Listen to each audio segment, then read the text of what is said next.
Do you hear that? That's the Infiniti QX50's way of saying hello, as it unlocks the door for you and invites you inside. Now you're comfortably sitting down and cooling down in your climate-controlled, quilted seat. Surrounded by empowering technology, you can set your drive mode and the mood. When I popped off, then your girl gave me just a little bit of baby so cold. Coming up. A horrible, horrible crime. This may be one of the worst crimes that I've covered. For Vault Studios, I'm Will Johnson. You're listening to The Daily Crime. Love and sadness sit at the front door of NOCO Nutrition in Greeley, all to remember one of their employees, 22-year-old Angie Vega. In Greeley, Colorado, a community is reeling after the murder of a young woman in late August. Angie Vega was working at her family's store when she was attacked. A family friend wants people to know she had a heart of gold.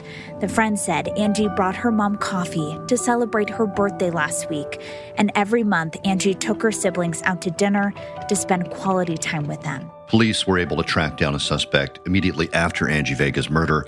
Security footage at the store showed him dragging the victim's body to her car. Court records say 24-year-old Marcos Vallejos sat in the business for more than an hour Friday night, waiting until the last customer pulled out of the parking lot. They say when Angie was alone, he attacked her behind the counter.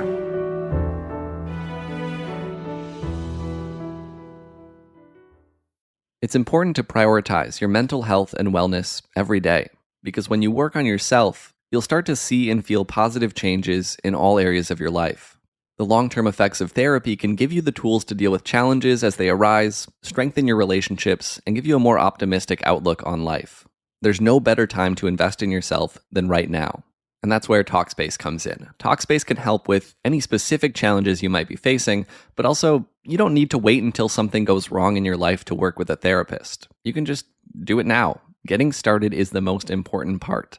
And you've heard me say it before, Talkspace is the #1 online therapy platform, with thousands of licensed therapists trained in over 40 specialties, including anxiety, depression, relationships, and more. Your therapist can help you set and achieve your goals. As a listener of this podcast, you'll get $100 off your first month with Talkspace. To match with a licensed therapist today, go to Talkspace.com. Make sure to use the code DAILYCRIME, no spaces, to get $100 off your first month and show your support for the show. That's DailyCrime and Talkspace.com. I'm joined now by KUSA 9 News reporter Cole Sullivan. Cole, thanks for being here with us. Thanks for having me. This murder happened in late August, and the victim in this case is Angie Vega, just 22 years old. Can you tell us a little bit about her and what we've learned? Yeah, she, by all accounts, was a delightful young woman, starting off her life, her first real job at the smoothie shop that her aunt and uncle owned. She worked there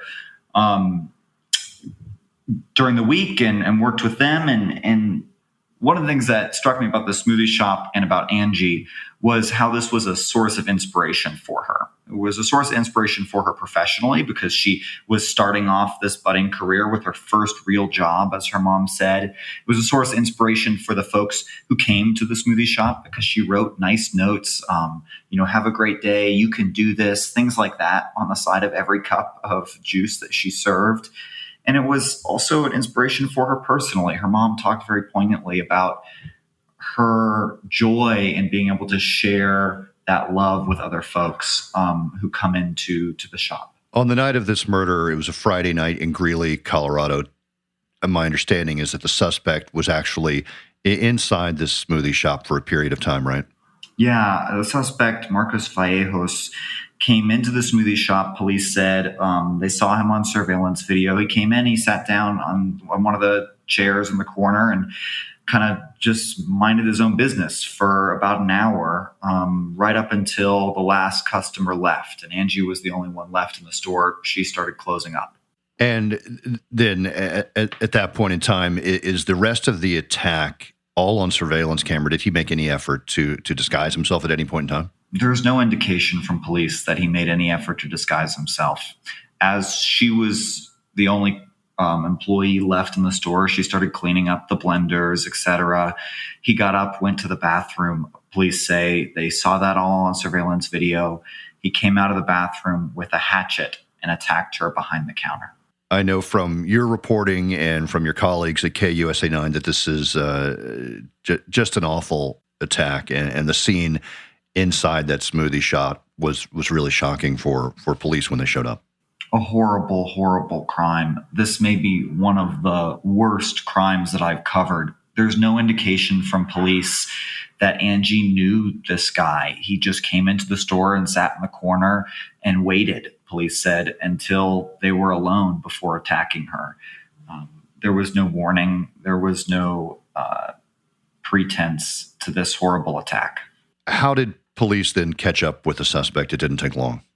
It didn't take long. It started with a couple different calls from the owner of the shop who could see something looked wrong on their surveillance video, from family who were wondering where Angie was. She was supposed to be home. The store closed at 7. Why wasn't she back home by now?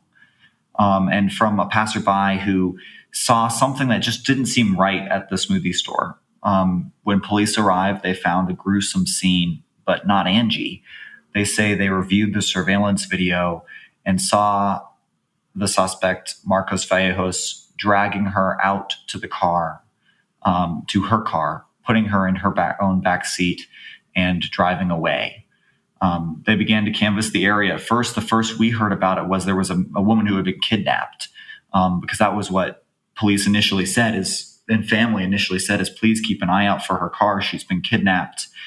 They found her in the backseat of her car a couple hours later, about a mile away, parked in a gas station parking lot. And one of the most chilling parts of this affidavit is police say that as they made this discovery and started canvassing the area, they came upon Marcos Vallejos not far away. And when they approached him, they noticed some blood on his clothing or his shoes. And one of the officers remarked to another, I think this is our guy.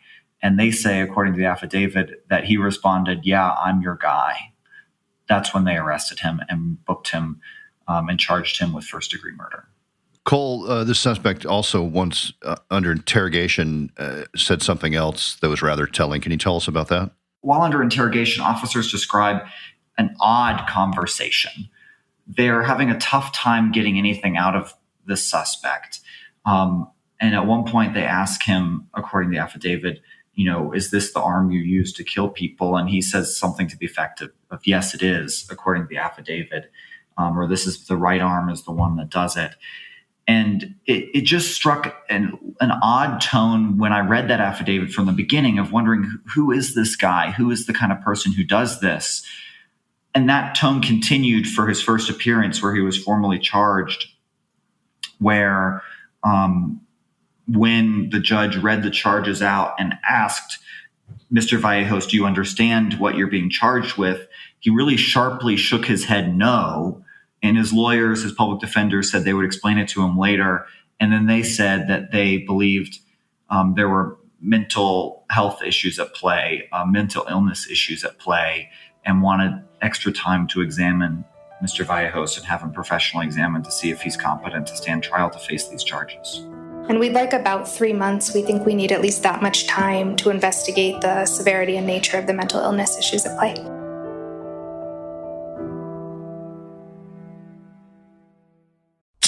That's the sound of another sale on Shopify, the all-in-one commerce platform to start, run, and grow your business. Shopify has the tools and resources that make it easy for any business to succeed, from down the street to around the globe. Reach customers online and across social networks with an ever-growing suite of channel integrations and apps, including Facebook, Instagram, TikTok, Pinterest, and more. Plus, gain insights as you grow with detailed reporting of conversion rates, profit margins, and beyond. Shopify gives entrepreneurs the resources once reserved for big business. So upstarts, startups, and established businesses alike can sell everywhere, synchronize your online and in-person sales, and effortlessly stay informed. This is the possibility, powered by Shopify. Go to shopify.com/Odyssey podcast, all lowercase, to start your free trial and get full access to Shopify's entire suite of features. Grow your business with Shopify today by visiting shopify.com/Odyssey podcast right now. That's shopify.com/Odyssey podcast. There is no true joy in conforming. but not everyone has what it takes to be different. Introducing a crossover coupe for those who have what it takes to break free. The all-new Infiniti QX55 with a dramatic style that defies expectations and turns heads. The Infiniti QX55. Lead the way. Let the world catch up.